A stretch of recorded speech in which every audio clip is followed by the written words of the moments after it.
अस्सलाम वालेकुम प्यारे व्यूअर्स, उम्मीद करती हूँ आप ठीक होंगे। आज हम आपके लिए नई रेसिपी लेकर आए हैं। इस रेसिपी का नाम है पॉपकॉर्न, जो कि हम शक्कर से तैयार करेंगे, स्वीट पॉपकॉर्न। सबसे पहले हमने इसमें पानी ऐड किया।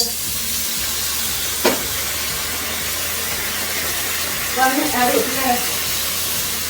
अब इसमें हम थोड़ी सी शक्कर ऐड करते हैं। अब हम इसको अच्छे से मेल्ट कर लेते हैं। अब हमने इसमें 2 चम्मच शक्कर ऐड कर दी है। अब हम इसको अच्छे से मिला लेते हैं। मिलाने के बाद इसकी चाश बन जाएगी। फिर हम इसके अंदर पॉपकॉर्न ऐड करेंगे।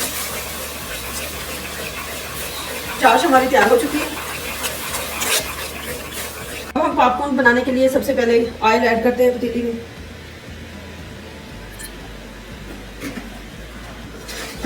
हमने 3 टेबलस्पून पॉपकॉर्न जो मकई वाली है उसमें ऐड कर दी है। अब हम इसको अच्छे से ढाँप देते हैं। 1 टेबलस्पून हम इसमें ऐड करते हैं मक्खन। ऐड हो चुका है। अब हम इसको कवर कर देते हैं। चाश हमारी बन चुकी है। अब हम इसमें ऐड करते हैं पॉपकॉर्न। इसको अच्छे से मिक्स कर लेते हैं चाश के अंदर।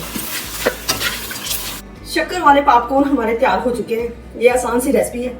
हमारी वीडियो पसंद है लाइक करना, सब्सक्राइब करना और बेल आइकन को प्रेस करना, ताकि हमारी वीडियो बर वक्त आप तक पहुंचती रहे।